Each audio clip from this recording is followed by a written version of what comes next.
बघा मंडळी, अतिशय उत्कृष्ट असे उकडीचे मोदक रेसिपी वेगळ्या पद्धतीने कशी बनवली त्यासाठी तुम्ही माझा व्हिडिओ न स्किप करता पूर्ण पहा आणि व्हिडिओला सबस्क्राईब केलं नसेल तर सबस्क्राईब करा, लाईक करा आणि वर बेल आयकॉन दिलेला आहे तेही दाबायला विसरू नका।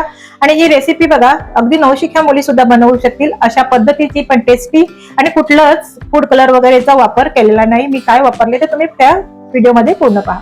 नमस्कार मंडळी, आज आपण एक वेगळ्याच पद्धतीचे मोदक बनवूया। उकडीचे मोदक आहे पण पद्धत वेगळी आहे। तर घेतलेलं आहे नारळाचं दूध आहे, थोडंसं आपलं चहाचं दूध पण घ्यायचं आहे, दूध गाईचं किंवा म्हशीचं।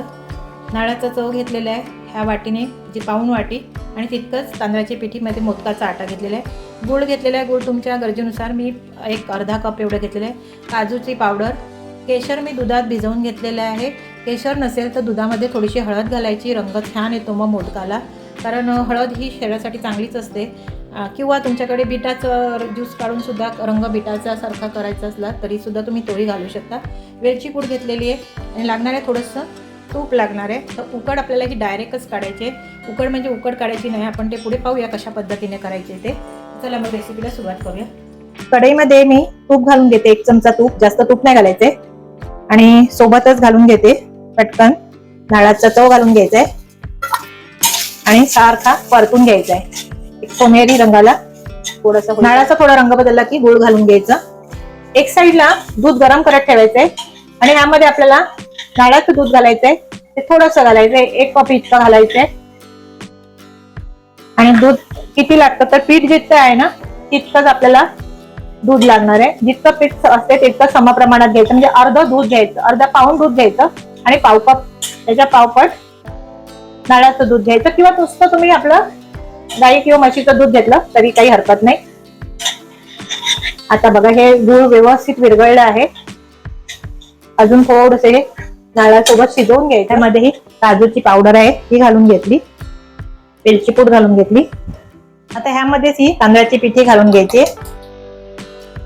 नारळासोबतच जे नारळाचं सारण झालेलं आहे त्यासोबतच ही मिक्स करून घ्यायचे, म्हणजे व्यवस्थित गुठळ्या नाही होणार। आता हे गरम दूध घालून घ्यायचं, मिक्स करून घ्यायची, आणि आपल्याला पुन्हा नारळाचं दूध पण घालायचंय।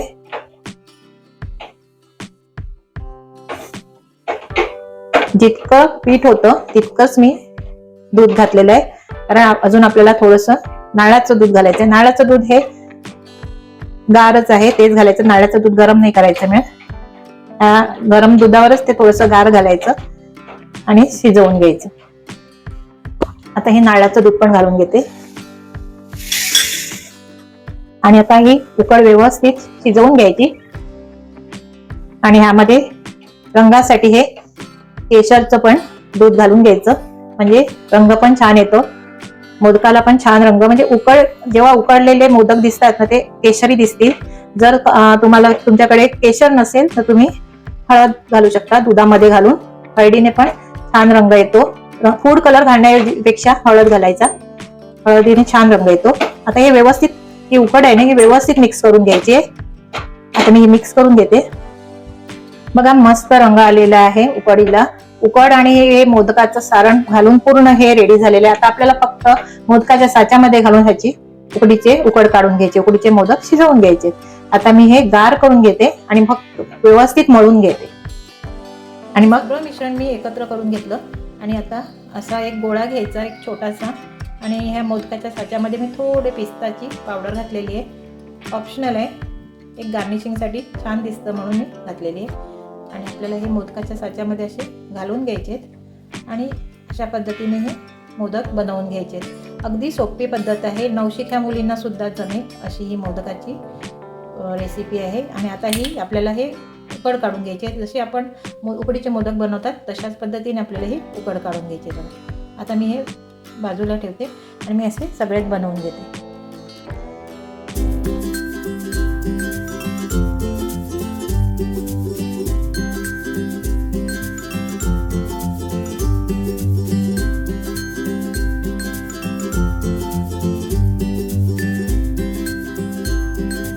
बघा मी सगळे मोदक बनवून घेतले आणि करंड्यामध्ये घालून घेतलेले आहेत। आता 5 ते 7 मिनिटाला वाफ द्यायची, उकडून घ्यायचे। आता ह्याला झाकण लावायचे आणि 5 ते 7 मिनिटं आपल्याला उकडून घ्यायचे, कारण हे सगळं मिश्रण आपण शिजवलेलं आहे, त्यामुळे याला 5-7 मिनिटं उकडून घ्यायचं बस.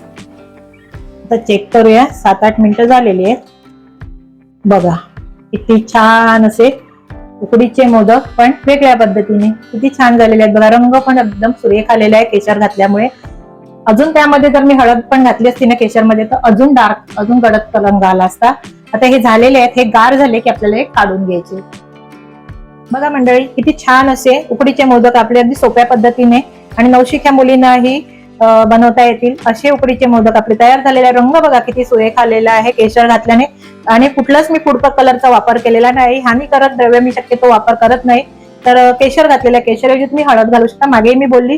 आणि माझी रेसिपी कशी वाटली मला कमेंट्स करून सांगा, आणि व्हिडिओ पाहिल्याबद्दल धन्यवाद.